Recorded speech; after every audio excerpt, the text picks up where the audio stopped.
Bien, mes chers collègues, il est 18h30. Je vous propose d'ouvrir notre séance.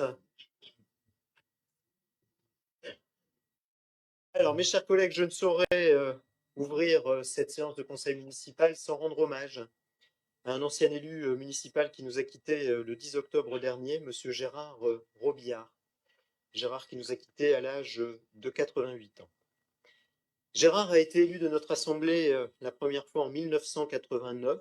Il effectuera 2 mandats consécutifs aux côtés du maire de l'époque, mon beau-père Michel Vancaille, puisqu'il était investi politiquement à ses côtés depuis de nombreuses années en tant que militant socialiste.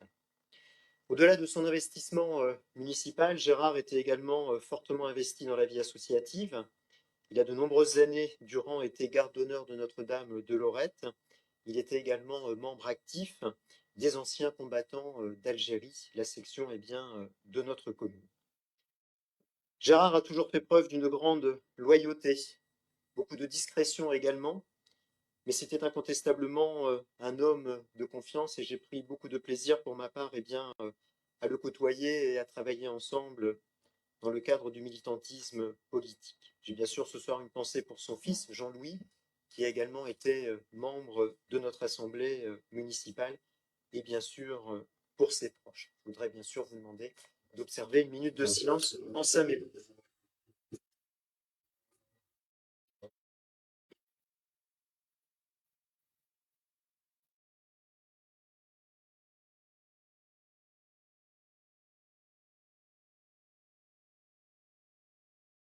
Merci beaucoup.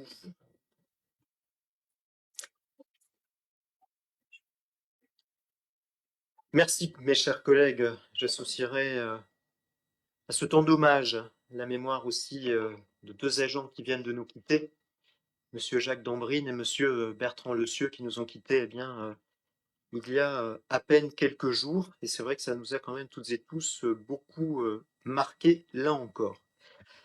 Comment ne pas avoir également une pensée pour les sinistrés de notre département? Nous avons toutes et tous en tête ces terribles images qui nous parviennent depuis maintenant une dizaine de jours, de toutes ces communes petites et même plus grandes qui sont touchées par les phénomènes d'inondation. Vous le savez, il y a une forte mobilisation d'abord des services officiels, des services de secours, des services du département. Vous l'avez certainement vu dans la presse, le président Jean-Claude Leroy a d'ores et déjà annoncé des enveloppes financières exceptionnelles qui seront accordées aux territoires sinistrés. Aux sinistrés également, aux ménages qui sont sinistrés et qui là encore bénéficieront d'une indemnisation de la part du conseil départemental pour la part qui leur restera à charge en matière de franchise d'assurance. Et puis, je vous proposerai, sur le conseil du mois de décembre, de verser une subvention exceptionnelle aux associations qui viennent en aide aux sinistrés. Là encore, on est en train de préparer cette délibération pour le mois de décembre prochain. Je pense qu'on a une forte pensée pour toutes celles et ceux qui sont touchés parce que on est loin d'imaginer le traumatisme que cela doit représenter et surtout dans une telle durée de sinistre tel qu'ils le vivent depuis ces derniers jours. Tout cela nous fait aussi relativiser nos petites misères du quotidien et les petites misères qui parfois défrayent la chronique, défrayent les réseaux sociaux. Je pense que quand on est confronté à ça, on doit faire preuve d'humilité et relativiser certains mécontentements qui s'expriment un peu trop facilement de nos jours. Mes chers collègues, cela étant dit, je vous propose d'ouvrir formellement notre séance. Je vais demander à Monsieur Pascal de France s'il accepte d'assurer le secrétariat de notre séance. Merci beaucoup, Monsieur de France. C'est une séance qui est en grande partie budgétaire et financière. Il nous faut un homme de chiffres. Je vais vous demander pour le moment de bien vouloir procéder à l'appel.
Merci, Monsieur de France. En dépit de l'absence de certains de nos collègues, eh bien, les conditions de quorum sont largement remplies. Nous allons donc pouvoir délibérer en bonne et due forme. Mes chers collègues, avant de passer au premier point de l'ordre du jour de notre séance, et comme je le disais à l'instant, cette séance sera en grande partie consacrée à des rapports d'ordre financier et budgétaire. Vous en avez l'habitude, hein, c'est bien sûr notre séance du mois de novembre. On approche tranquillement de la fin de l'année, et donc il y a des questions d'ordre budgétaire et financier à traiter. On aura aussi à délibérer sur des tarifs et différentes allocations. Là encore, vous en avez l'habitude. Avant de passer au premier point de l'ordre du jour, j'ai souhaité à ce que nous puissions restituer au cours de cette séance la campagne Octobre Rose telle qu'elle s'est déroulée dans notre commune, puisque vous le savez, nous prenons une part un peu plus active depuis ces dernières années à la campagne nationale et même internationale Octobre Rose, avec toujours ce souci, bien sûr, de collecter des fonds pour la recherche. On sait que c'est important, et notamment en faveur de la Ligue contre le cancer, dont on connaît tous l'action, et la transparence de l'utilisation des fonds, mais aussi et surtout, et on y est particulièrement attaché avec notre collègue Nathalie Blanquet, à ce qu'on on relaie aussi les messages de prévention, de dépistage, de santé publique dans notre commune. C'est bien de collecter des fonds, c'est hyper important, mais ce qui compte aussi et surtout, c'est de relayer la campagne auprès de nos concitoyens. Et c'est ce que nous veillons à faire, vous le savez bien, dans le cadre de l'investissement qui est le nôtre. Et donc, on a souhaité donner un petit coup d'éclairage de projecteur sur le bilan des actions qui ont été menées dans le cadre de la campagne Octobre Rose de cette année. Et je vais laisser Nathalie vous faire une petite synthèse, un petit compte-rendu des actions qui ont été menées. Merci, Monsieur le maire. La campagne Octobre Rose 2023 a été bien sûr le mois de sensibilisation au dépistage du cancer du sein au niveau communal et je dirais que ça a été un mois très actif. L'objectif de cette campagne annuelle de communication vise bien sûr à dédramatiser l'accès au dépistage pour tous. Nous avons mis l'accent cette année sur le bien-être à travers d'ateliers gratuits, tout d'abord d'aromathérapie pour commencer cette campagne, d'ateliers d'automassage et d'ateliers de sophrologie qui ont remporté un vif succès auprès de notre population. Puis, sur une note humoristique, nous avons proposé cette année 2 spectacles à l'espace François Mitterrand. Le premier, la Ronde des femmes avec la troupe La Belle Histoire, suivi d'un débat avec le docteur Caron de Filieris qui a permis de dédramatiser certains tabous et surtout qui avait la vie dure dans, je dirais, le collectif inconscient. Puis, un deuxième spectacle, Sketch en vrac, avec la troupe Arsenic, qui a versé la totalité de leurs recettes pour la recherche. Tout au long du mois d'Octobre Rose, nos partenaires ici présents, l'association PASS, nos commerçants locaux, ont relayé notre campagne.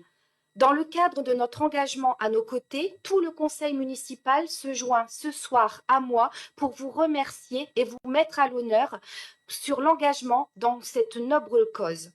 En effet, nos commerçants locaux ont fait vibrer nos papilles avec des produits signatures estampillés, Maison de Kit avec son millefeuille, Cric Caramel avec ses cookies chocolat et son finger framboise, le comptoir 1930 avec sa brioche pralinée et son éclair. Donc, des associations ont également mis en place de nombreuses actions, notamment des actions communales, mais aussi l'association PASS qui a vendu des bijoux Octobre Rose sur le marché hebdomadaire pour le plaisir des petits et des grands. Également le salon du manga qui nous a permis de récolter à nouveau des fonds qui sont venus étayer déjà notre cagnotte. Et ce soir, la municipalité, accompagnée de nos différents partenaires, est fière de remettre à la Ligue contre le cancer 3 chèques. Est-ce que la personne est arrivée? Non. Bon. Flop. Voilà, bien sûr. Donc, je vais appeler donc les commerçants et les associations qui ont participé donc à la récolte de cette première donation, si elles voulaient bien vous avancer. Alors, je ne sais pas qui on va la remettre, c'est ça le problème. Ah, Brigitte, ouais, voilà. Voilà.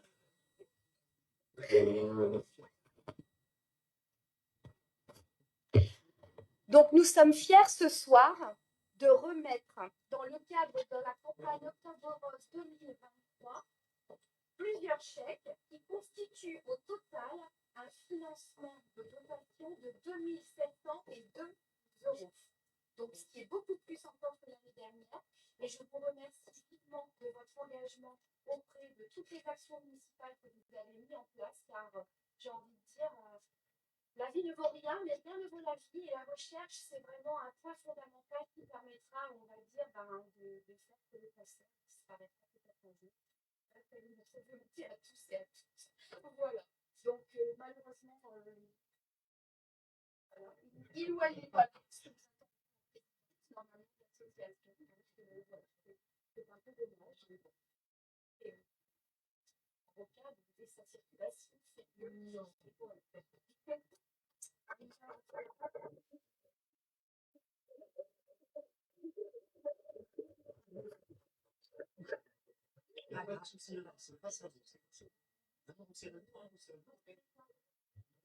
Voilà, voilà.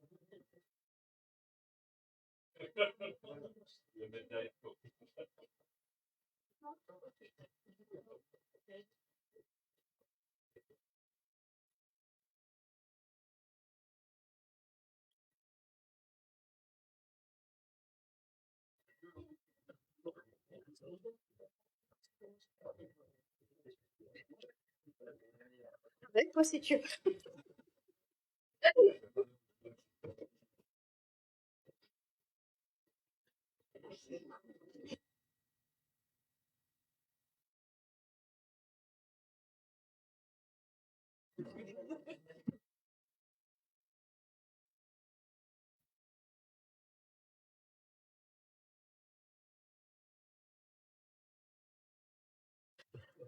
Bien, soyez rassurés, hein, mes chers collègues, les fonds collectés seront bien transmis au comité départemental de la Ligue contre le cancer. Comme disait Nathalie, il n'est pas toujours évident de nous rejoindre à ces heures-ci.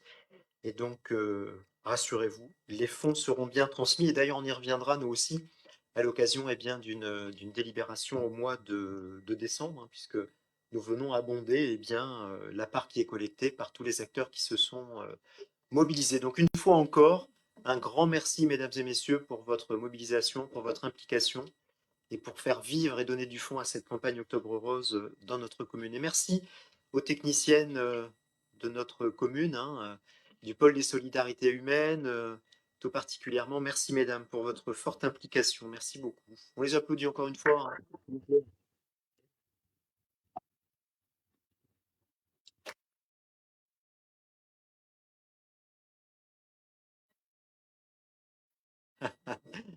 Les... Non. Les joies du direct.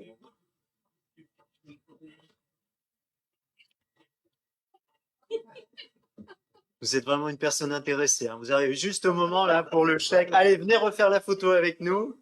Venez vite, je vous en prie. Venez nous rejoindre. On va refaire une remise de chèque. On double pas forcément.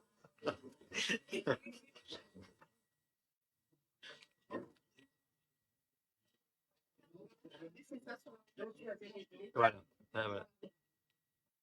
Monsieur, je vous invite à nous rejoindre. Voilà.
On a pris les photos.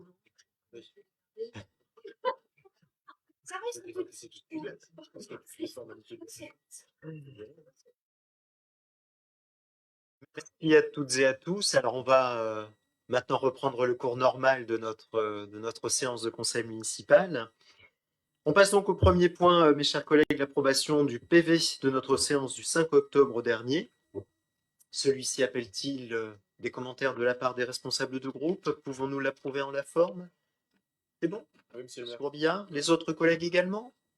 Merci beaucoup. Le procès-verbal est donc approuvé. Je vous en remercie. Je passe au point numéro 2, concernant bien sûr les décisions prises en vertu de la délégation que vous m'avez accordée. Beaucoup de décisions concernant différents tarifs, mais tout d'abord, on va revenir sur les actions de prévention santé, les actions de santé publique, puisque nous avions, dans le cadre des actions intitulées La Bulle, nous avions sollicité des financements de l'État pour pouvoir les financer à hauteur de 7 866 euros. Nous avons également sollicité des fonds pour les actions Octobre Rose qui viennent d'être restituées par notre collègue Nathalie Blanquet. Donc nous avions sollicité une participation auprès de l'ARS d'un montant de 1 910 euros. Donc vous voyez, comme disait Nathalie, on va aussi chercher les financements pour pouvoir réaliser nos actions dans la commune. On passe à un tout autre sujet. Nous avons eu une donation d'archives à caractère scolaire.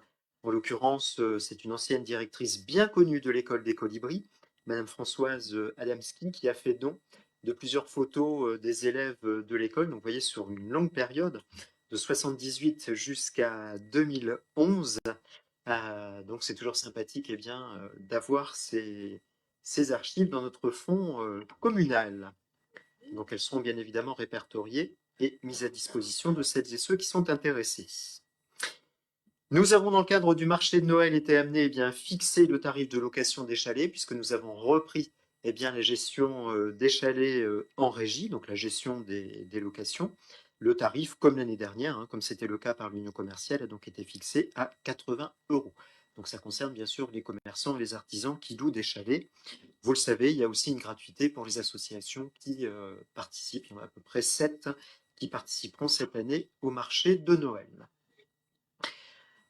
Là, on passe sur une autre dimension, l'emprunt qui a été contracté par la collectivité pour cet exercice 2023. Je vous rappelle que dans le cadre du budget primitif, nous avions inscrit une autorisation d'emprunt à hauteur de 578 000 euros. Eh bien, nous l'avons réalisé à hauteur de 510 000 euros. Après consultation auprès des différents organismes bancaires de la collectivité, nous avons décidé de retenir l'offre de la Banque Postale. Nous sommes sur un montant de 510 000 euros, je l'ai déjà évoqué, sur une durée de contrat de 15 années et sur un taux d'intérêt fixe de 4,51%. Donc incontestablement, par rapport aux années précédentes, on a une légère augmentation des taux d'intérêt, mais ce qui vaut aussi au regard du marché actuel des emprunts. Pour autant, ça reste relativement raisonnable. Donc vous voyez, on est un peu en dessous de ce que nous avions inscrit dans le cadre du budget primitif de cette année. Ensuite, on va défiler tout un tas de tarifs. Les tarifs du cimetière avec une augmentation de l'ordre de 2%. Une augmentation des tarifs de location des salles communales. On est cette fois sur une augmentation de l'ordre de 5%, puisque, vous le savez, au regard de l'augmentation des coûts d'énergie, nous avons décidé, là encore, de donner un coup de pouce, une augmentation de ces différents tarifs de location. Ça reste quand même relativement abordable. Qui dit location de salle dit également forfait ménage. Vous le savez, il est plus dissuasif qu'autre chose. On le maintient à 110 euros. Concernant les concessions de droits d'affichage, augmentation de 10 euros, c'est l'augmentation forfaitaire classique. Location de vaisselle, selon les forfaits qui avaient été établis l'année dernière, nous maintenons les tarifs. Nous maintenons également le montant, le seuil de recouvrement des frais de vaisselle cassés à 2 euros. Nous décidons de maintenir le montant des droits de place des marchés de plein vent. Donc on maintient les mêmes tarifs que ceux que nous appliquons depuis que nous avons repris en régie eh bien, la gestion des marchés.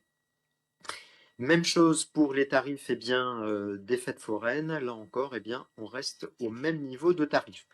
Bon, c'est indirectement une façon d'aider les forains et les marchés, les marchands des marchés de plein vent. On sait que c'est quand même particulièrement compliqué en ce moment.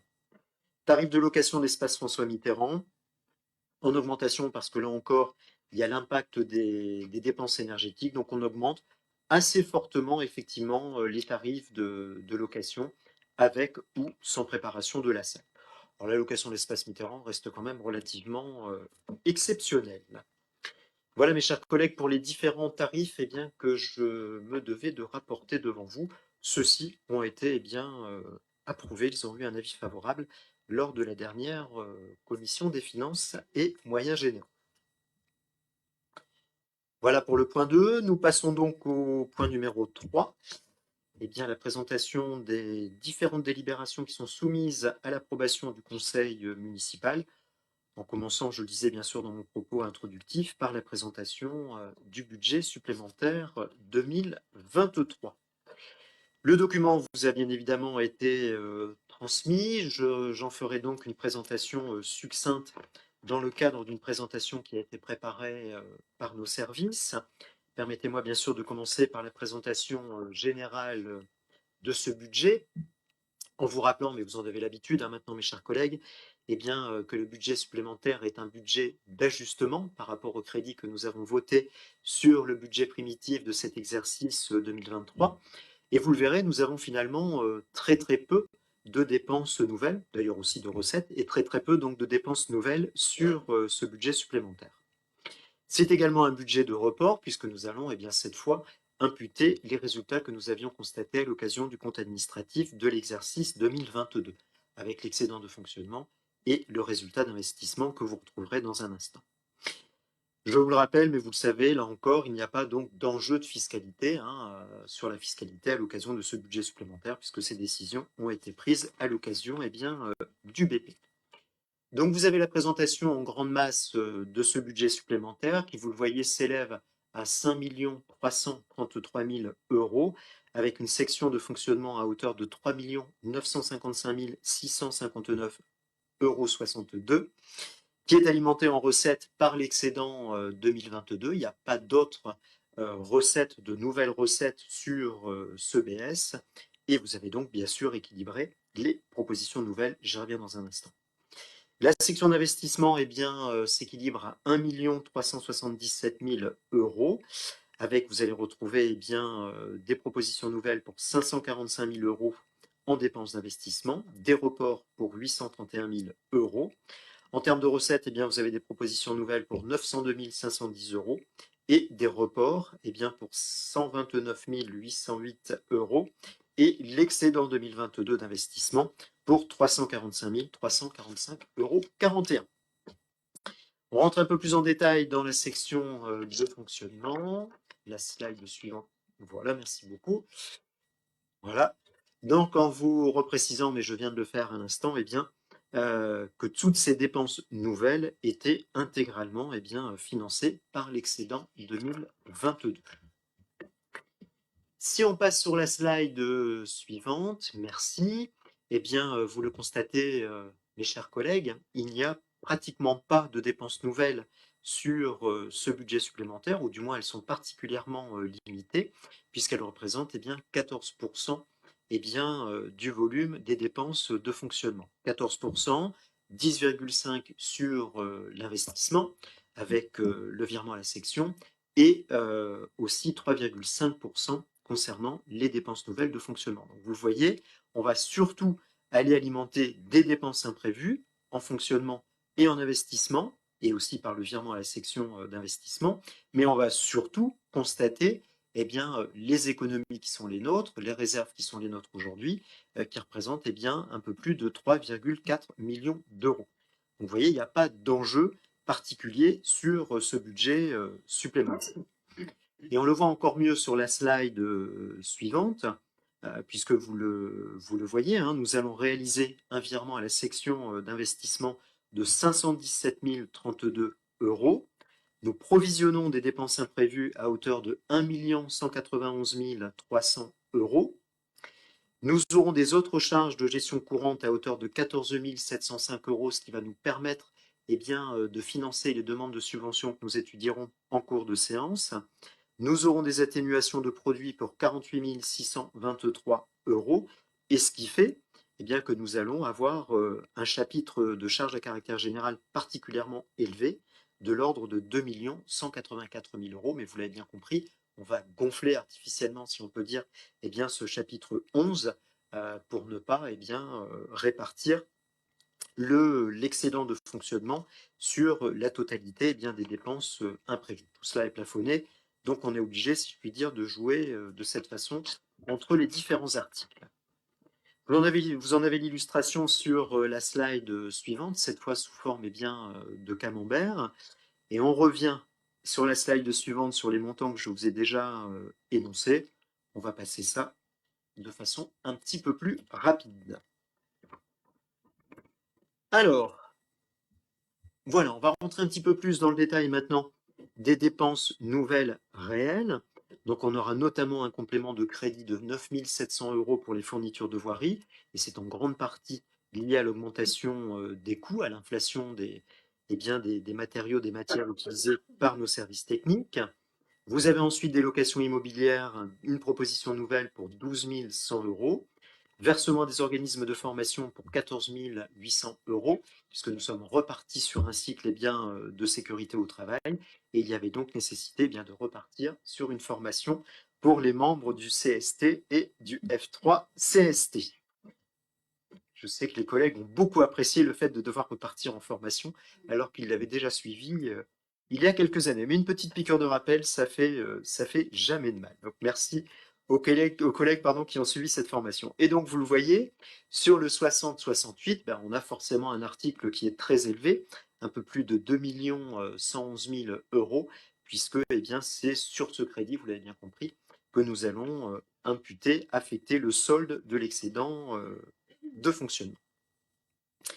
Ensuite, nous avons quelques ajustements sur les fêtes et cérémonies pour 21 000 euros, puisque nous avions décidé de réaliser un banquet dans le cadre de la Semaine Bleue. Nous avons également la location des chalets pour le marché de Noël, puisque je vous rappelle qu'on n'a plus la mise à disposition par des communes voisines de chalets. Donc, on a été obligé de recourir à un prestataire. Ensuite, il y a forcément des opérations entre les différents articles. Tout cela vous est expliqué. Ça vaut aussi pour les restitutions au titre de dégrèvement sur contribution directe. Et puis nous avons donc en 65 une provision de 10 305 euros pour l'attribution de subventions à des associations. On y reviendra dans un instant. Sur les recettes de fonctionnement, il n'y a pas vraiment de nouveauté, c'est ce que je vous indiquais en préambule, puisque nous allons financer ces dépenses de fonctionnement par l'excédent que nous avions constaté sur l'exercice 2022. Forcément, vous avez ensuite une représentation graphique avec un cercle complet. C'est la page suivante, merci. Où là, forcément, vous avez 100% des recettes financées par l'excédent 2022. On arrive à la section d'investissement. On va tout de suite rentrer dans la présentation détaillée. Vous avez des reports pour 831 811,39 euros. Vous en avez le détail par chapitre. Et des propositions nouvelles pour 545 853 euros. Là encore, vous en avez le détail. Donc, on a notamment des dépenses imprévues pour 103 000 euros, des immobilisations en cours au 23 pour 84 800 euros, au 21 des crédits à hauteur de 325 553 euros, et au chapitre 20, des inscriptions à hauteur de 22 500 euros. Un focus sur les principaux postes de dépenses d'investissement. Donc là, on est vraiment sur les propositions nouvelles. Ce sont des dépenses à caractère informatique, beaucoup de progiciels pour 22 500 euros. Il y a notamment, vous le voyez, l'adaptation du logiciel de la comptabilité pour le passage à la M57. On aura l'occasion d'y revenir sur le prochain conseil municipal. Ensuite, nous avons des provisions pour des travaux et notamment remplacement de chaudières à l'école Moreau. On a aussi le programme qui se construit de rénovation de la totalité des classes de l'école Suzanne Blin. Et on a aussi l'achat d'un nouveau columbarium pour le cimetière. Donc c'est la page suivante, ouais, la slide suivante. Merci beaucoup. Vous avez le détail, hein, de toute façon, dans les documents qui vous ont été transmis. Vous avez le détail bien des dépenses d'investissement. Nous aurons aussi des immobilisations corporelles pour les autres bâtiments et ça concerne plus particulièrement pour nous bien, les travaux au niveau du cabinet médical. Alors on est sur 23 759, c'est la somme algébrique, hein, parce qu'il y a aussi des dépenses qui ont été annulées, mais on a bien 30 000 euros qui sont consacrés au cabinet médical et on fera un focus dans un instant. On a des dépenses nouvelles concernant des travaux de voirie et de mobilier urbain, c'est notamment de la peinture routière. On a ensuite des acquisitions de matériel pour 47 020 euros. On a aussi des dépenses de grosses réparations pour le matériel de transport, 25 200 euros. Bah ouais, quand il y a une panne sur certains véhicules, ça fait mal, hein. Vous voyez, on atteint rapidement des sommes très très élevées. Et pourtant, on essaye de tirer au maximum les dépenses d'entretien. Ensuite, nous avons pour 44 406 euros de dépenses de matériel de bureau et informatique. Et là encore, vous allez retrouver des dépenses pour le cabinet médical communal, y compris en matière de mobilier. Autre dépense nouvelle, et là c'est un nouvel équipement que nous allons proposer tout particulièrement à nos jeunes, puisque nous provisionnons un peu plus de 50 000 euros pour la création d'un pump track, un modulaire, qui sera installé donc à l'espace vert Henri d'Arras. Donc l'objectif, c'est de l'installer avant le printemps prochain. Donc il sera réalisé au niveau des anciens cours de tennis, hein, qui sont juste derrière le parc de la mairie. Là encore, vous retrouvez des acquisitions de matériel pour le cabinet médical.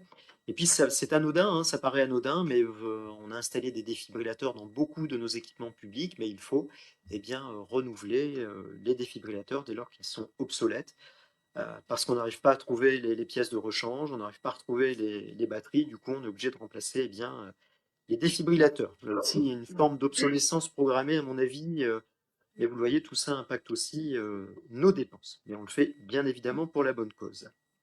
Vous avez ensuite des travaux de voirie, donc c'est important, 84 800 euros de dépenses nouvelles, en sachant qu'on a dépensé un petit peu moins, vous le voyez, que ce que nous avions provisionné sur les travaux d'aménagement de la RD 165, la rue Costé-Bellante, et vous l'avez peut-être vu, on est en train de réaliser les travaux d'éclairage public avec du solaire autonome. On a ensuite différents travaux qui sont prévus par des prestataires sur la rue Pasteur, mais également sur la rue Marche. Et on a un complément de crédit concernant la rue Condé, puisqu'on avait, je dirais qu'on avait repris des prestations, demandé des prestations supplémentaires qui n'avaient pas été initialement prévues. Nous avons des dépenses imprévues d'investissement pour 103 000 euros. Ensuite, on a des opérations patrimoniales pour 10 000 euros, alors que vous aurez en dépenses et en recettes. Je vous l'indiquais à l'instant, un petit focus sur le cabinet médical. Donc, en vous rappelant que nous avions décidé de faire l'acquisition de l'immeuble pour 152 500 euros. On avait fixé une enveloppe de travaux pour 30 000 euros. Et franchement, quand on voit le résultat, c'est vraiment bluffant, c'est vraiment génial. Pour celles et ceux qui connaissaient le cabinet du docteur Chevalier, franchement, ça n'a rien à voir, tant mieux. Et donc, je tiens bien sûr à féliciter nos services techniques parce que tous les travaux ont été effectués en régie. Et bien sûr, il a fallu racheter du matériel, des équipements, vous en doutez bien. À tout cela, vous ajoutez le matériel informatique, du mobilier, parce que c'était le deal également que de mettre à disposition le mobilier, et puis le matériel divers à caractère médical, hein, c'est notamment les tables de consultation, d'auscultation, tout cela représente, vous voyez, un coût global de pratiquement 200 000 euros. Donc c'est un effort important que nous consacrons à ce projet de création du cabinet médical communal. Rassurez-vous, vous aurez prochainement des nouvelles concernant son activité. C'est plutôt de bonnes nouvelles pour celles et ceux qui ont assisté à la réunion de la semaine dernière avec les professionnels de santé de la commune. En termes de recettes, nous avons bien des reports pour 129 808 euros. Vous retrouvez bien sûr l'excédent d'investissement 2022 de 345 345 euros. Et vous avez donc des propositions nouvelles pour 902 510,62 euros. Vous en avez le détail. Il y a le virement, bien sûr, de la section de fonctionnement que nous avons déjà évoqué. Les opérations patrimoniales, bah forcément, c'est la contrepartie des dépenses que nous venons d'évoquer. Vous avez ensuite l'excédent de fonctionnement pour 356 658 euros et en proposition nouvelle, 18 821 euros. Ce sont notamment des subventions, voilà, merci, des subventions que nous percevrons de la part du département pour la création bien, du pump track. Et puis nous avons bien, aussi des subventions de la CAF concernant le matériel du CAJ. Tout ça, vous savez bien, a été réalisé ces derniers mois. Ensuite, on retrouve bien, des sommes que j'ai déjà évoquées à l'instant. Alors, en récapitulatif, là, vous allez donc retrouver à la fois le budget primitif, le budget supplémentaire qui vous est proposé ce soir. Donc, vous le voyez, nous sommes sur un exercice bien, qui s'établira à hauteur de 23 187 901 euros, avec une section bien, de fonctionnement de 17 854 577 euros, et un budget... non, je dis bêtises, pardon. Un global BP de 17 854 577 euros. C'est dur à dire quand on atteint ces montants-là. Et un BS donc de 5 333 324 euros et 1 centime. Et vous avez la ventilation entre le fonctionnement et l'investissement. Vous me dispenserez de vous en faire la lecture. Voilà, mes chers collègues, donc pour la présentation synthétique de ce BS, mais le document complet vous a été transmis. Et voilà donc pour le global, en ajoutant le budget primitif. Alors, permettez-moi quand même un commentaire général sur ce BS. Alors, si on fait un focus uniquement sur ce budget, on ne va pas se cacher, c'est plutôt un bon budget, puisque je le disais, nous n'avons pratiquement pas de dépenses nouvelles, notamment en fonctionnement. Donc, c'est quand même plutôt un bon budget, puisqu'en fait, on reporte bien, les économies qui sont les nôtres. Si on globalise avec le budget primitif que nous avions voté en début d'année, c'est pratiquement un exploit d'avoir un BS qui vous propose aussi peu de dépenses nouvelles. Souvenez-vous, la façon dont nous avons élaboré le budget primitif en début d'année, on était très inquiet quand même par rapport bien, à l'augmentation de nos dépenses, notamment les dépenses énergétiques, notamment l'impact de l'inflation sur notamment nos consommations de produits alimentaires. On en parle souvent pour le restaurant scolaire. Donc, on avait fixé vraiment un objectif ambitieux. Et donc, c'est un exploit que de ne pas devoir revenir sur ces dépenses de fonctionnement. Et ça vaut aussi pour les dépenses de personnel, puisque vous le savez, il y a des dépenses il y a des augmentations, pardon, qui ont été accordées à nos agents, et c'est une très bonne chose, le point d'indice, le SMIC, mais pour autant, tout cela impacte aussi nos dépenses de fonctionnement. Mais vous le voyez, à l'occasion de ce BS, nous ne revenons pas non plus sur les dépenses de personnel. Et donc, tout cela prouve que l'exercice qui a été fait sur le BP par notre directrice générale des services et l'ensemble des équipes d'encadrement a été très très bien construit. Et moi, je tiens bien sûr à remercier l'ensemble de nos services, de nos agents, pour les efforts de rigueur qu'ils mettent en œuvre tous les jours, parce que c'est vraiment des efforts du quotidien. Mais pour autant, j'ai envie de dire, il ne faudrait pas que cet exercice budgétaire qui s'annonce plutôt satisfaisant cache la fragilité qui est celle des collectivités, et qui est d'ailleurs pas propre à Bully-les-Mines, mais qui est celle de l'ensemble des collectivités. Fragilité parce que, vous le savez, nous avons bénéficié de la revalorisation des valeurs locatives, ce qui nous a permis de percevoir un produit fiscal supplémentaire qui était quand même relativement important, et ce qui nous a permis d'absorber une partie de nos dépenses contraintes, notamment l'augmentation des dépenses énergétiques, et les dépenses de personnel. Et puis n'oublions pas, on y reviendra en informations diverses, que nous avons perçu le filet de sécurité de l'État. Vous voyez, c'est vraiment un exercice en trompe-l'œil. On va sortir un bon exercice budgétaire, mais ça ne doit pas non plus masquer la fragilité qui reste celle bien, de notre commune et plus largement des collectivités. Vous le voyez, vous l'entendez régulièrement comme moi. Et pour être très très honnête et transparent vis-à-vis de vous, mais je l'ai déjà évoqué dans le propos introductif, nous reviendrons sur les aspects financiers à l'occasion du Conseil de décembre dans le cadre d'une décision modificative, parce que nous aurons à revenir sur des demandes de subventions qui sont en cours d'instruction. Il y aura la demande de subvention, bien sûr, de la Ligue contre le cancer. Je vous proposerai, je l'ai dit dans mon propos introductif, une subvention pour venir en aide aux sinistrés de notre département. Et puis en matière d'investissement, nous aurons certainement à revenir sur les crédits que nous consacrons à la sécurisation des écoles. On a notamment pointé la nécessité d'installer des visiophones.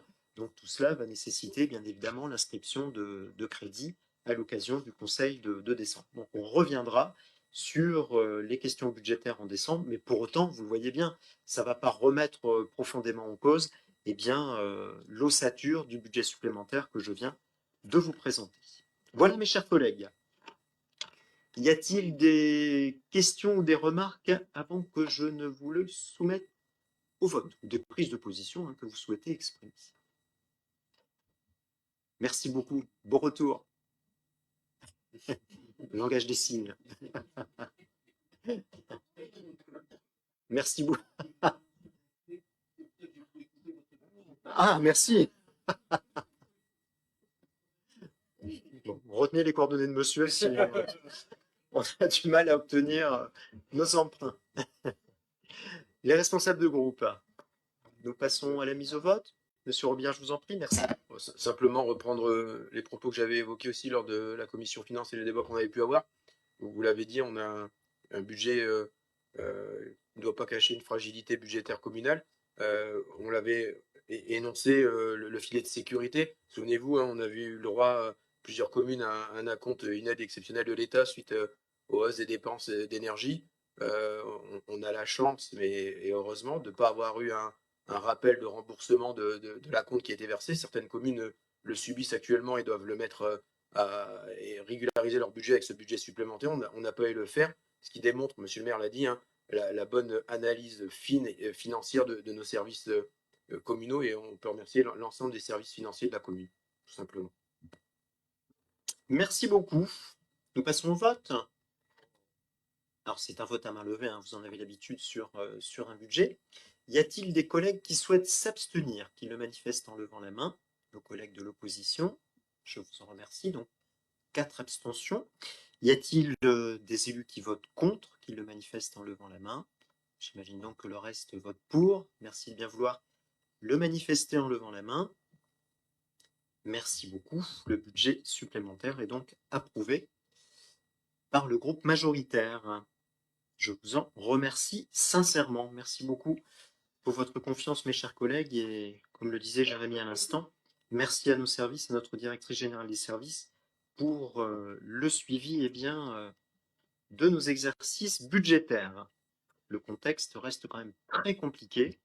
La loi de finances est en cours d'examen au Parlement, vous l'avez peut-être entendu, et l'État a d'ores et déjà annoncé une revalorisation des valeurs locatives sur 2024. Donc, ce qui veut dire, sauf si nous décidions de baisser nos taux, ce qui veut dire d'ores et déjà que la fiscalité va encore augmenter sur 2024. Et vous savez, c'est le tour de passe-passe de l'État qui ne veut pas augmenter les dotations des collectivités et qui du coup fait ce tour de passe-passe en nous reportant finalement l'impopularité de l'augmentation de l'impôt, mais malheureusement, ce n'est pas nous qui décidons de la revalorisation des valeurs locatives. Donc tout cela sera à prendre en compte dans le cadre de la préparation de notre budget 2024 et du DOB que nous aurons préalablement. Merci beaucoup pour l'adoption de ce budget supplémentaire qui nous permet donc, au point suivant, d'accorder des subventions aux associations de notre commune, notamment l'ADATEP, 200 € pour l'organisation d'actions de prévention en faveur des écoles, l'atelier Bois FR pour 500 € puisque l'atelier Bois FR réalise les décors de Noël qui seront prochainement installés dans notre commune. C'est un partenariat que nous reconduisons maintenant depuis ces dernières années. Et un bel investissement de la part des bénévoles de l'atelier Bois FR. Les Ch'tis en Deuche, comme chaque année, organisent leur rallye, donc versement d'une subvention de 1 500 €. L'association Mining, eh bien, vous le savez, fait vadrouiller notre géant. Ils ont du mérite, hein. Un peu partout dans notre région et même parfois d'ailleurs en Belgique. J'espère qu'il a sa carte d'identité. Mais il peut venir maintenant chez nous pour la faire. Les sabots de Bully, complément de subvention de 200 euros. Les délégués départementaux de l'éducation nationale pour notre participation au concours des écoles fleuries. L'association Les Doigts de Fée qui nous a beaucoup aidé pour la confection des costumes des animateurs de Festimum. C'est quand même assez génial, hein, la façon dont on a transformé notre espace vert en village gaulois, hein, je l'avais évoqué lors du précédent conseil. Et c'est vrai que les tenues étaient de grande qualité, donc on a eu l'occasion, avec Dominique Delenclos, de remercier ces dames pour le travail effectué. L'APF concernant eh bien, la participation d'une jeune buligeoise à un séjour, donc c'est 75 euros de participation. Ensuite, vous en avez l'habitude, le club de loisirs Léo Lagrange eh bien, porte nos actions pour lesquelles nous allons chercher les financements, nos quartiers d'été, c'est notamment les opérations La rue aux enfants. H2MA a reconduit eh bien, son festival, donc une subvention exceptionnelle de 1000 euros. Concernant les JSP de Bully-les-Mines et environ, c'est 1500 euros, c'est notre contribution aux frais de déplacement de l'association, enfin plus particulièrement des jeunes sapeurs-pompiers. Tout cela représente eh bien, ouais, des dépenses à hauteur de 9005 euros. Alors, est-ce que c'est d'accord, mes chers collègues? Je les soumets à votre approbation. Les responsables de groupe, c'est bon, les collègues? Très bien. Merci beaucoup. Il y a deux autres demandes de subvention que nous évoquons au point suivant, au point numéro 3. Alors, permettez-moi de commencer par la demande de subvention de l'association Chez ma poule. Non, un peu surprenant. C'est une belle initiative qui est portée par deux collaboratrices de nos services, mais qui le font à titre tout à fait bénévole, puisqu'elles ont pour objectif de créer à terme ce qu'on appelle un tiers-lieu aujourd'hui, hein. Vous en entendez certainement beaucoup parler depuis ces derniers temps. Donc l'idée, c'est vraiment d'avoir un lieu dédié aux habitants. Alors, on va y aller progressivement. Et ce que nous leur avons proposé, eh bien, c'est d'abord de leur mettre à disposition le petit local, la petite maison dans la prairie, comme l'appellent nos services, à proximité du lycée, hein, donc au cœur de la cité des oiseaux. C'est un bâtiment qui a une longue histoire, un bâtiment préfabriqué qui a une longue histoire dans notre commune. Mais toujours est-il que l'association de quartier qui existait auparavant a cessé ses activités. Le local est donc libre aujourd'hui et donc on leur a proposé eh bien, de tester leur initiative dans ce local. Et donc l'objectif, c'est de redonner de la vie au quartier, de retisser du lien, de recréer des activités avec les habitants du quartier sous différentes formes. Voilà, elles vont tester pas mal de choses dans les mois qui viennent, plus particulièrement à partir du printemps prochain, parce qu'il y a quelques travaux de réappropriation qu'elles sont en train de réaliser à titre bénévole. Et donc nous avons eh bien, proposé que le conseil municipal accompagne cette initiative avec une subvention d'aide au démarrage de l'ordre de 300 euros. Parce qu'il y a forcément ensuite, hein, vous le voyez dans le budget qui vous a été transmis, il y a forcément ensuite eh bien, divers achats qui seront à réaliser par l'association. Mais le but vraiment, c'est que ce soit les habitants de ce quartier, alors au sens large, mais les habitants de ce quartier eh bien, qui viennent progressivement réinvestir le local et investir donc cette association. Voilà mes chers collègues. Est-ce que vous émettez un avis favorable? Oui, pour cette proposition donc. Merci beaucoup. Donc nous verserons eh bien, 300 euros à l'association Chez ma poule. Les deux créatrices auront l'occasion de vous expliquer les raisons du choix de ce nom. Nous, on les connaît, hein, mais elles auront l'occasion eh bien, de vous l'expliquer. Concernant l'autre demande de subvention, la COP du 51, eh bien, je vais me retirer, tout comme notre collègue Corentin Pivanski, puisque nous sommes membres fondateurs. Donc, je vais laisser mon premier adjoint vous faire la présentation de cette demande de subvention. Vous savez, hein, Ah bah non, on n'est pas sorti. le micro, ce sera mieux. Merci, monsieur le maire.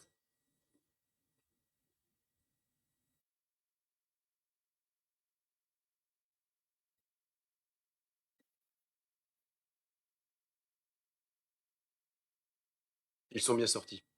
Comme vous le savez, la COP 51 a été un bien mobilier qui avait été repris par la commune pour y faire des et relancer le commerce local. Il y a aussi aujourd'hui une école apprenante avec le lycée. Cette formule et cette coopération sous le nom de COP 51 a été lancée sous forme associative et a aussi été candidat au budget citoyen, pour lequel une aide financière a été octroyée de 4 000 euros. Aussi, dans le cadre de ce lancement de cette association COP 51 et dans le cadre du programme Petite Ville de demain, il est aussi proposé donc d'appuyer cette démarche et un peu comme l'association chez Ma Poule, de lancer une subvention d'amorçage sous les deniers villes d'un montant de démarrage de 1 000 euros. Est-ce que vous l'acceptez? Qui vote pour? On lève la main. À l'unanimité. Je ne continue pas, merci beaucoup. On peut rappeler Monsieur le maire et Corentin.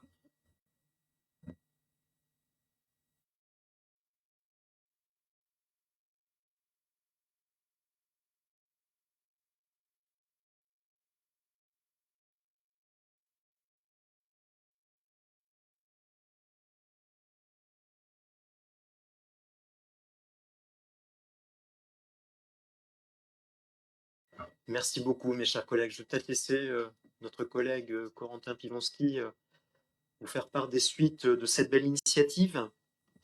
Oui, merci Monsieur le maire. Alors, mes chers collègues, vous dire aujourd'hui, la COP 51 est lancée depuis un peu plus d'un mois.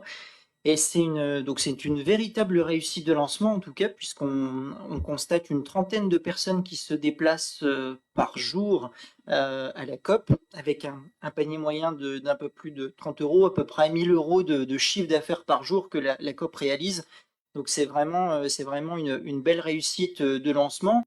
Je tiens à souligner également l'engagement du lycée Léo Lagrange et notamment du corps enseignant qui s'investit énormément dans le projet et qui aussi, enfin les deux enseignantes en tout cas fondatrices du projet ont ramené également d'autres enseignants qui se prêtent au jeu du projet de la COP. Les élèves tout aussi investis en tout cas dans le projet. Donc c'est vrai que ça fait plaisir à voir et je tiens vraiment à souligner le travail qui est mené tous les jours là-dessus.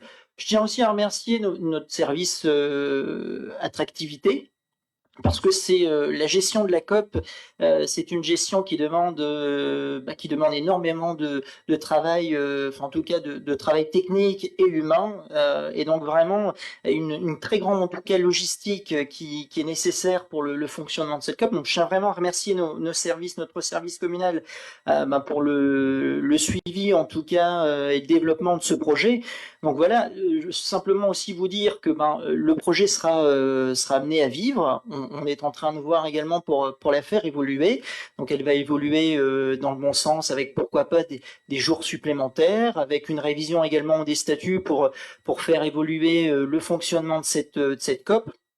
Et donc tout ça, j'aurai le plaisir, pourquoi pas, de vous le présenter également lors d'un prochain conseil municipal, voilà, pour vous donner des évolutions en tout cas concrètes, mais c'est vraiment en tout cas un beau signe d'attractivité qui rentre dans notre politique, en tout cas qu'on mène depuis maintenant plusieurs mois, plusieurs années sur la revitalisation de centre-ville, et je pense que voilà, on est en plein dedans.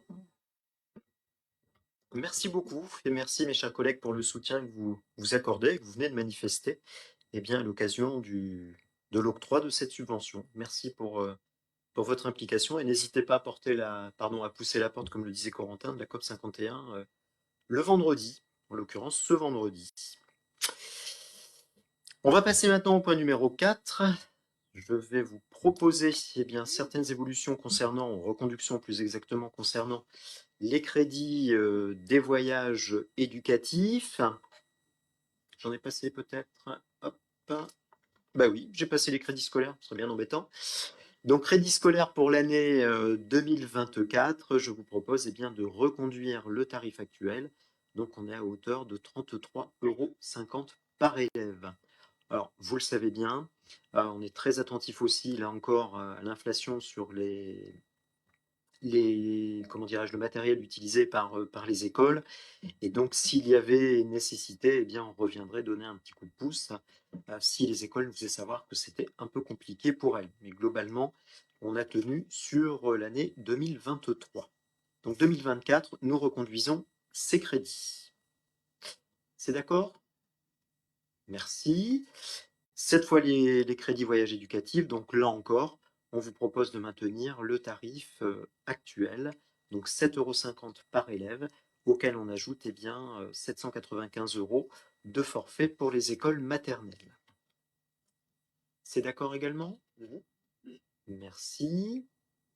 À titre d'exemple, sachez que au 31 août dernier, nous avions consommé ce crédit à hauteur de 10 000 €. Participation au voyage scolaire, donc là encore tarif habituel, 12 € et 23,50 € pour un séjour de plusieurs nuits. Donc là, ce sont surtout les collèges qui viennent consommer ce crédit. On l'a consommé à hauteur pratiquement de 4 000 €, là encore au 31 août dernier. Avis favorable? Oui, c'est bien. Oui, c'est bon. Merci beaucoup. Voilà les collègues pour les quelques tarifs et allocations que nous avions à délibérer au point numéro 4. Au point numéro 5, on va entamer là toute une série de délibérations très, très administratives et financières. La première concerne le renouvellement de notre adhésion au contrat de groupe d'assurance statutaire du Centre de gestion de la fonction publique territoriale du Pas-de-Calais. Donc tout cela concerne la couverture maladie de nos agents. Vous en avez l'habitude, on avait déjà délibéré préalablement. Donc là, il s'agit du nouveau contrat qui prendra effet à partir de 2024. Alors, du fait des conditions actuelles et de la situation de notre collectivité, nous aurons une légère augmentation du taux de cotisation. On passe de 9,7 à 9,9%.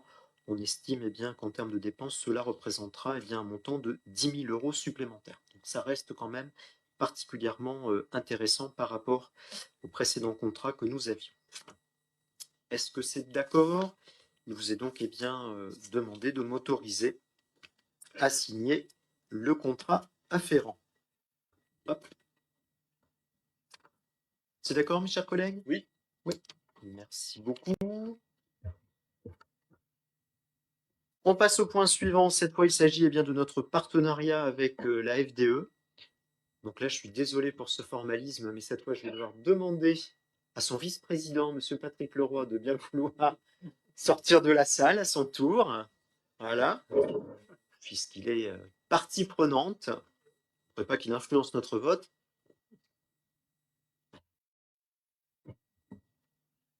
Voilà, notre collègue Patrick Leroy qui a été récemment donc élu vice-président de la FDE suite au renouvellement des instances dirigeantes de la FDE. Donc j'ai tenu à le féliciter au nom de ses collègues. Une belle reconnaissance pour l'investissement qui est le sien au sein de la FDE. Alors, en ce qui concerne cette délibération, il vous est proposé de recourir à la prestation de la FDE pour la gestion de la taxe que nous percevons auprès des fournisseurs d'électricité, alors ce qui s'appelle la TCCFE. C'est très compliqué, vous l'avez vu, les différentes appellations. Donc en ce qui nous concerne, c'est cette taxe, puisqu'auparavant, elle était perçue par l'État qui nous l'a reversée. Cette fois, il vous est proposé que ce soit la FDE qui la perçoive pour le compte de la commune et qu'ensuite, elle nous la rétrocède. Pour autant, il y a une participation, une part à charge pour la FDE de l'ordre de 5%.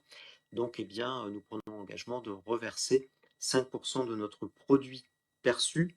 Alors, on aura une année de transition sur 2024, c'est ce qui vous est précisé dans la délibération, puisque c'est encore nous qui percevrons et on reversera 5% à la FDE. Par contre, à partir de 2025, c'est la FDE qui percevra directement. Bon, j'avoue que c'est un petit peu compliqué, mais vous pourriez me dire, bah oui, mais ça va coûter un peu plus à la collectivité, mais ça va nous ouvrir aussi le droit à des subventions, ce que nous n'avons pas pour l'instant pour notre commune.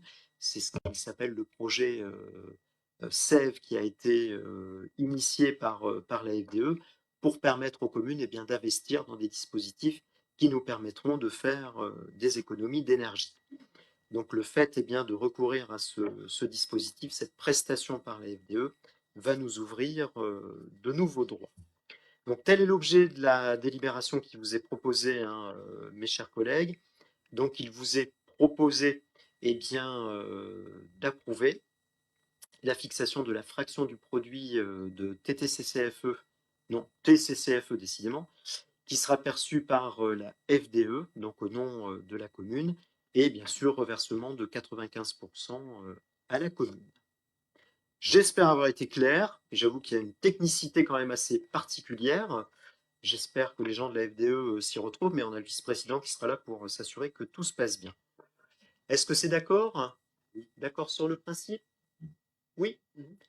Très bien, je vous en remercie. On va pouvoir faire entrer. Merci beaucoup.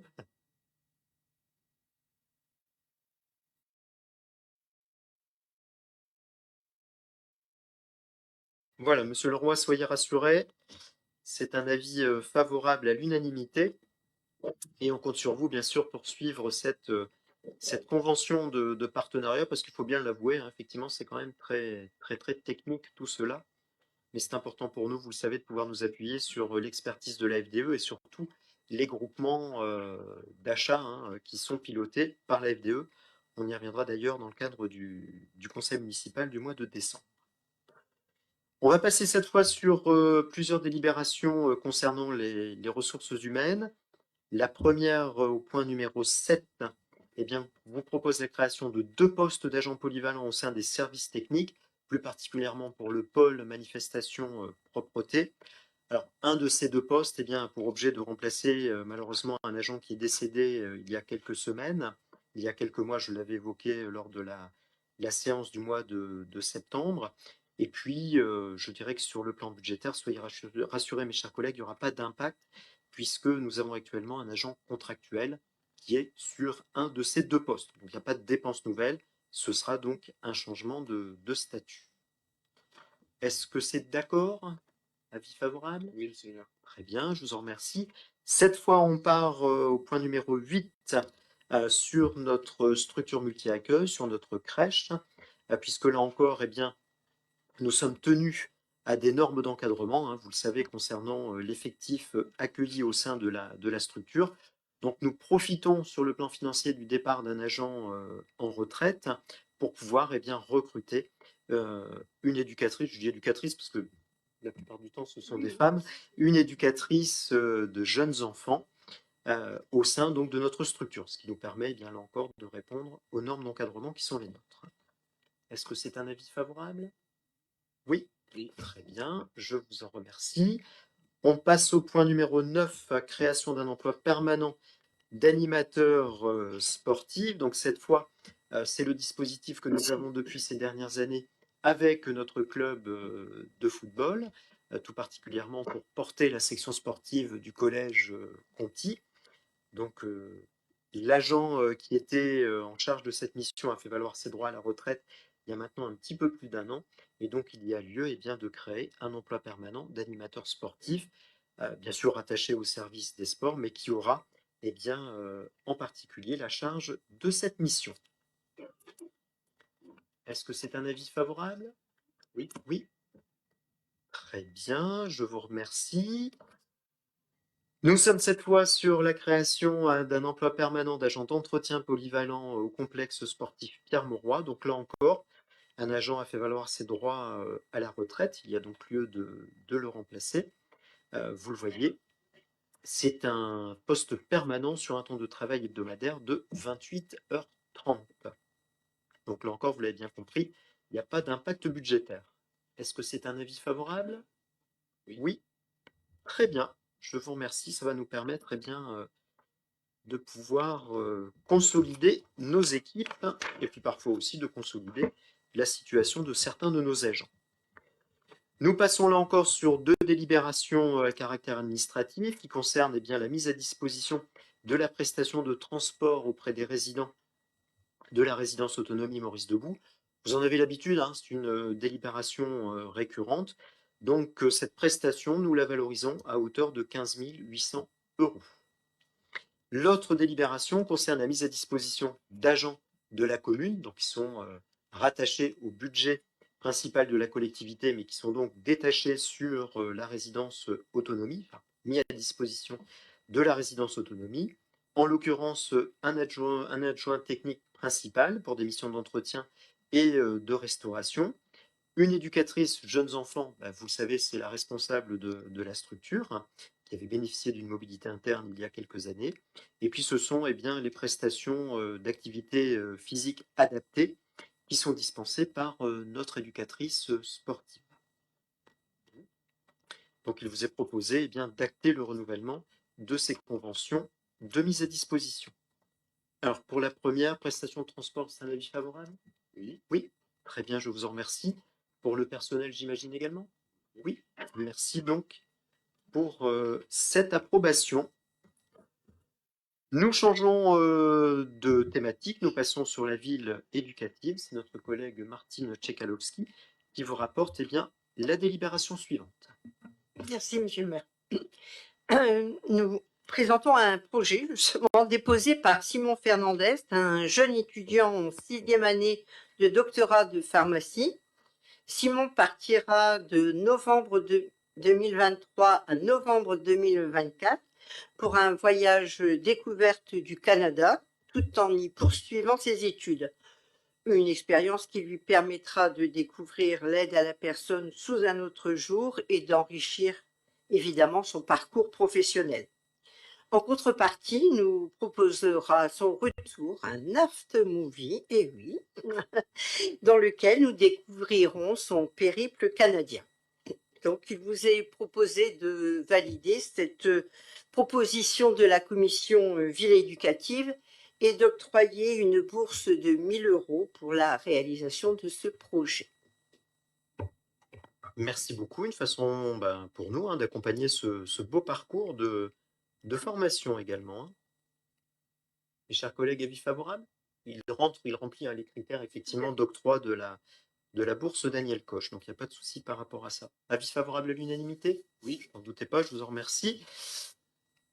C'est vrai que le Canada est souvent cité en exemple hein, pour l'accompagnement des personnes en situation de handicap, pour les personnes âgées, les personnes en déficience psychique ou mentale. Enfin, c'est vrai que c'est vraiment un pays qui fait référence dans ce domaine et qui est vraiment très très à la pointe, très très en avance. Hein. Bon, j'espère qu'on aura aussi un peu de sirop d'érable au retour, hein, quand même.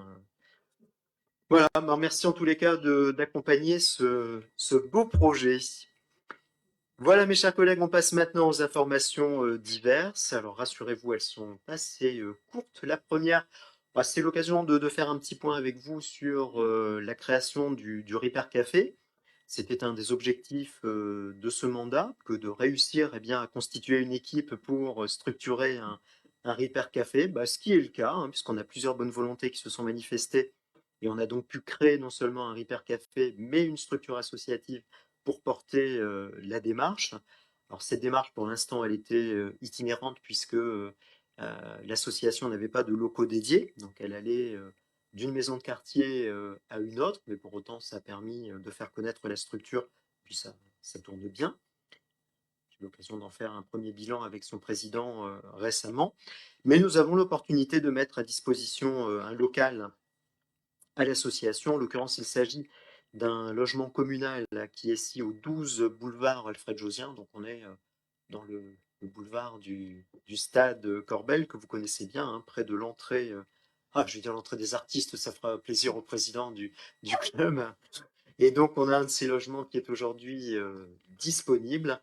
On vous propose donc eh bien, de le mettre à disposition de l'association. Donc c'est une convention de mise à disposition que je serai amené donc à signer avec le président. Plutôt une bonne nouvelle, hein? C'est bien, franchement c'est une bonne chose. Et n'hésitez pas là encore hein, à faire de la publicité pour le Repair Café, à inciter nos concitoyens à pousser les portes du Repair Café, parce qu'ils font franchement des miracles. Vraiment, je peux vous l'assurer à titre personnel. Ensuite, mes chers collègues, une information portant, mais Jérémy l'a évoqué, sur le filet de sécurité que nous avions sollicité auprès de l'État. Jérémy l'évoquait, hein, malheureusement, plusieurs communes se sont aperçues qu'elles ne remplissaient pas les critères qui avaient été fixés par l'État. Il faut bien avouer que ce n'était pas toujours très très clair, hein, c'est un peu comme les dispositifs de la FDE, mais toujours est-il que nous avions sollicité ce filet de sécurité, on a bien fait, et je remercie là encore une fois notre directrice générale des services, puisque nous avons perçu cette subvention, cette participation exceptionnelle de l'État à hauteur de 359 800 euros. Vous voyez, là encore, c'est vrai qu'on va faire un bon exercice 2023, mais il y a aussi ces participations un peu exceptionnelles de la part de l'État, puisqu'on sait qu'a priori, nous ne les aurons pas sur 2024, sauf si la loi des finances en décide autrement. Voilà, on tenait quand même à vous le signaler parce que c'était important pour notre collectivité. Voilà, mes chers collègues, il n'y avait pas de questions diverses inscrites à l'ordre du jour de ce soir. L'ordre du jour est donc épuisé. Il me revient de lever la séance, de vous souhaiter une bonne soirée, ainsi qu'à celles et ceux qui nous ont suivis par le biais de la retransmission. Et donc, bonne fin de semaine, mes chers collègues. À très bientôt. Merci beaucoup. Ah oui, vous avez la